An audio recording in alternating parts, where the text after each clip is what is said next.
Railway station पर एक train कई दिनों से रखी हुई थी।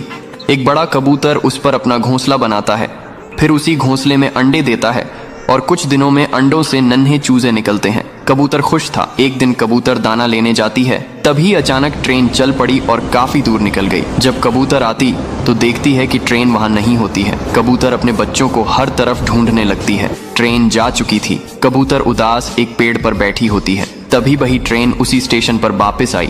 कबूतर खुश हो गई और फिर कबूतर ने अपना घोंसला पेड़ पर बना लिया और फिर कबूतर रोने लगी। फिर लाइक सब्सक्राइब नहीं किया। रुक जा बेटा, ऊपर मत करना। जो भी मेरा भक्त वीडियो देख रहा है उसके घर में हमेशा खुशियों से भर दूंगी। मुझे फॉलो करोगे तो।